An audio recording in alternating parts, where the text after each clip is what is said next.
The Mind of the Abyss. Chapter 1. The Call from the Deep. The spaceship Helios drifted slowly through the cold emptiness of space. The crew was busy with routine tasks, analyzing data on nearby stars and planets, when suddenly the ship's sensors picked up a strange signal. It was unlike anything they had ever encountered before. Rhythmic energy pulses that repeated with a specific frequency, like a flickering beacon in the darkness. Captain James Sullivan summoned the chief engineer, Dr. Laura Vander, to analyze the nature of the signal. "This isn't just interference, Captain," Laura said as she examined the data. "The signal is too structured. It's alive."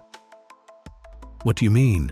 James asked, feeling the tension rising. "The signal has a complex pattern, almost like neural impulses," Laura replied. "It could be something akin to a brain, only enormous." The crew was puzzled, but also excited. Deciding that this might be the discovery of the century, Captain Sullivan ordered the ship to follow the signal to determine its source. As the Helios drew closer, the crew began to experience strange phenomena. The instruments started to show anomalous readings, and some crew members reported headaches and visions. The closer they got, the stronger the signal became. Eventually, they realized that the source of the signal was not a physical object. It was as if they had entered an invisible region of space where everything around them began to distort. Suddenly, everything changed. The stars disappeared, replaced by endless patterns resembling neural networks. Laura, observing the unfolding events, came to a horrifying realization. "We're inside a mind. These signals are its neural connections. We've entered someone's consciousness." Captain Sullivan tried to maintain his composure, but the realization that they might be trapped inside an alien mind began to unsettle him. He ordered the crew to find a way out of this trap, but it was already too late. Chapter 2. Inside the Mind. As the ship moved deeper into the source of the signal, the team began to notice more anomalies. The space around them resembled fragmented pieces of time, as if something was trying to break free from the fabric of the universe. Memories, sounds, and flashes of light blended into a chaotic mosaic surrounding the ship. Laura attempted to establish communication with the consciousness using the ship's signals, treating the ship as if it were part of a nervous system.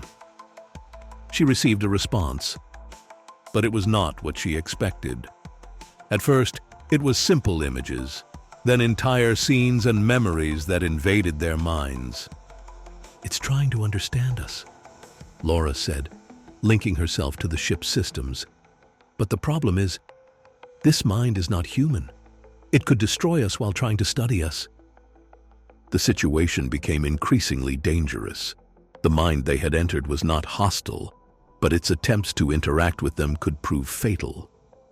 Captain Sullivan began to lose control over the crew. Fear and paranoia took hold of their minds, and they started losing their grip on reality. The ship's environment reacted to the mind, and external panels began to spark, as if they had become part of the massive consciousness. More and more crew members began to experience strange hallucinations, as if their thoughts were merging with those of this being. Chapter 3. Descent into the Mind. When the team tried to find a way back, the ship began to react to the consciousness they were inside. External panels of the ship began to spark, as though they had become part of this giant mind. More and more crew members began to experience strange hallucinations, as if their thoughts were merging with those of this being.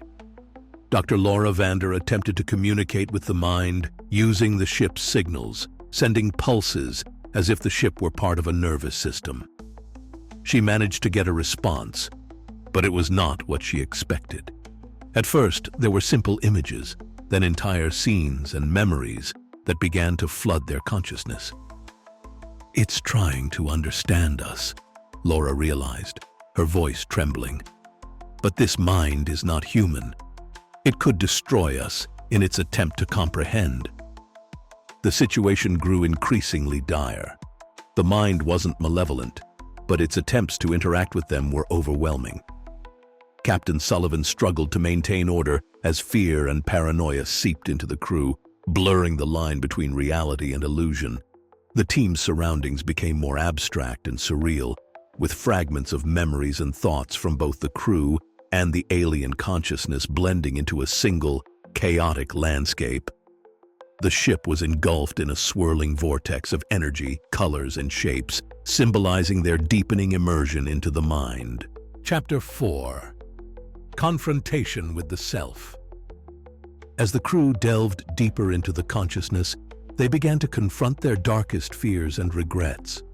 The mind they were inside seemed to feed on their insecurities, amplifying their inner turmoil. Each crew member found themselves facing shadowy reflections of their past, twisted versions of themselves that embodied their worst nightmares. Captain Sullivan saw a future where his decisions led to the death of his entire crew. His fear of failing as a leader began to consume him from within. Laura confronted a vision of her past, where she had lost loved ones due to her obsession with science. She began to question whether her work was worth the cost, knowing that it could lead to even greater losses. The crew started to unravel, each member lost in their own world of fears and illusions. But Laura realized that the only way to escape was to stop being afraid. She understood that their fears were feeding the mind, strengthening its influence over them. She forced herself to break free from the illusions and found a way to transmit a signal that would calm the mind. But it would require the entire crew to work together, to fight their fears and focus on the task at hand. As they united their efforts, the crew began to see through the illusions that the mind had created around them. The neural patterns and shadowy figures began to dissolve as Laura transmitted the signal that would pacify the consciousness. Gradually, the chaotic environment around them started to stabilize, and the crew returned to reality. The ship's systems came back online, and the Helios was once again surrounded by the stars. Chapter 5. Awakening. With the consciousness pacified, the crew found themselves back in the familiar surroundings of their ship. The alien mind released its hold on them, and the stars once again filled the view screens. But not all of them had returned. Some members of the crew were lost, trapped within the mind's labyrinth, never to return. Captain Sullivan and Dr. Vander, exhausted and forever changed by the experience, realized they had altered the course of history. They knew the consequences of their actions were yet to be fully understood. But one thing was certain. They had averted disaster and saved the galaxy from destruction. But questions remained. What had happened to those crew members who were consumed by the mind? Would they ever return? And if they did, when?